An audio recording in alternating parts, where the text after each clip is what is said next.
So this is just a short demonstration and to look at how to make a rich chocolate mousse.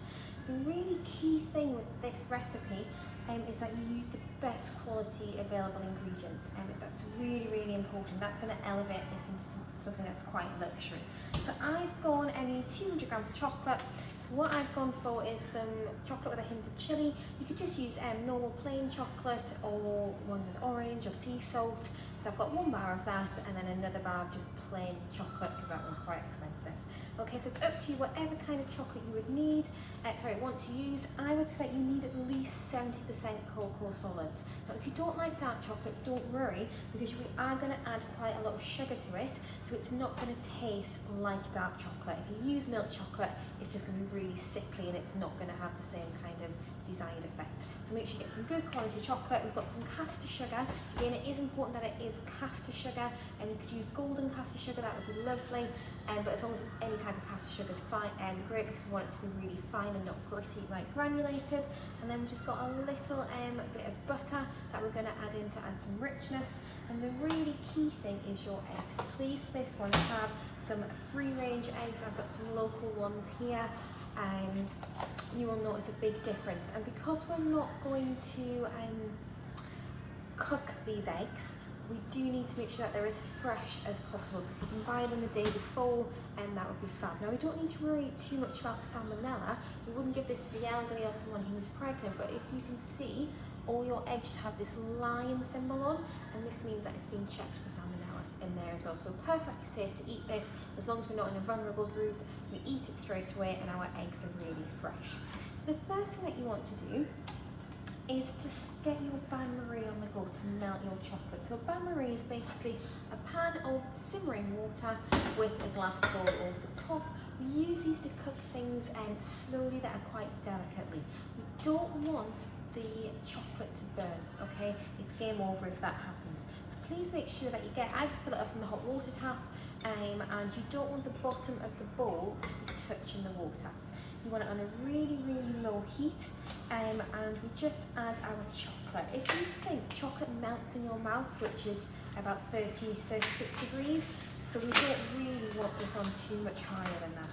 So break the chocolate up into chunks and just pop it straight on into here.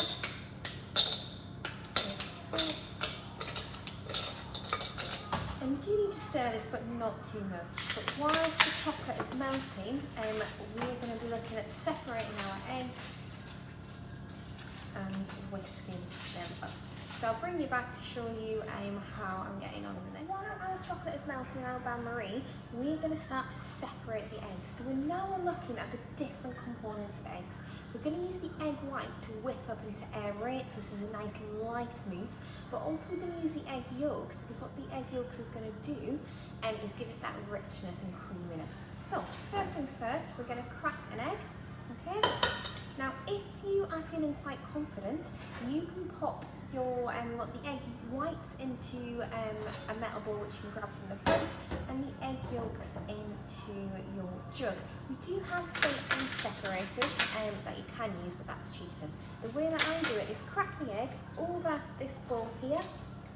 We just want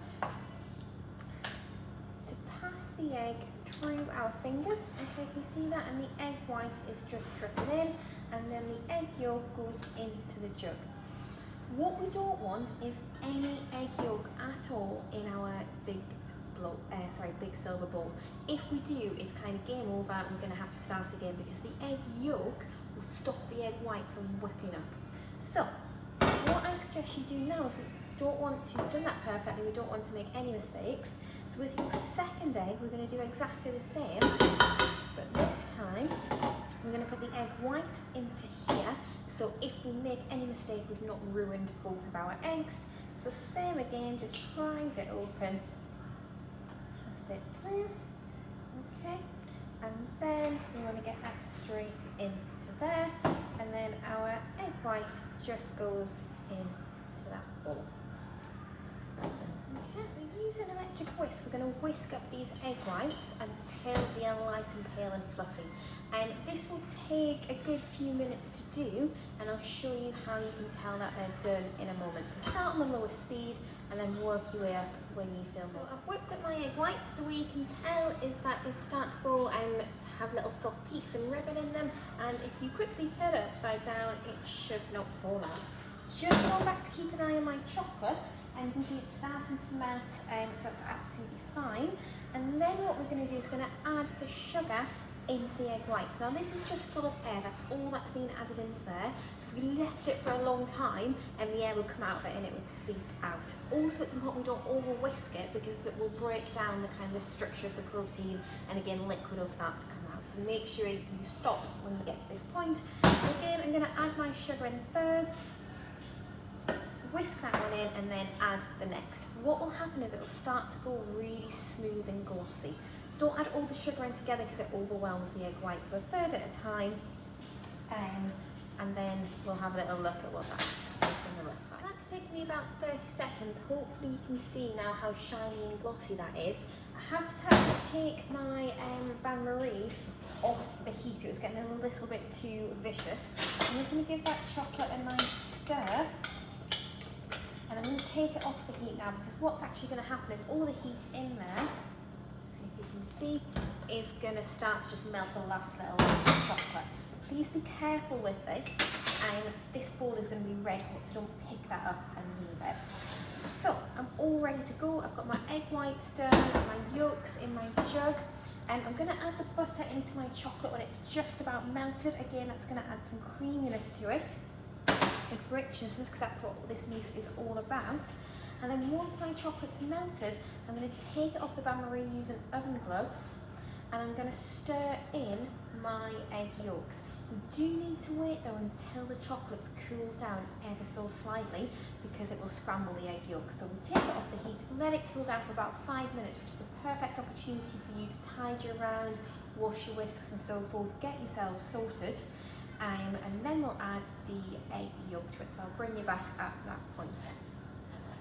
Okay, so the chocolate has all melted and I've allowed it to cool. So if you can hold your hands on comfortably and without them feeling really hot, then we're ready for the egg yolk. Remember, I've already got the butter melted in there as well. So we're going to add the egg yolk into here. Okay, make sure you get every last little bit out. Give it a good mix, and you'll see it automatically start to go really shiny. And also what it'll do is thicken it up a little bit, so don't worry, because the egg white is going to loosen it back up again. So you can see the texture that it's gone there, almost like a truffle texture.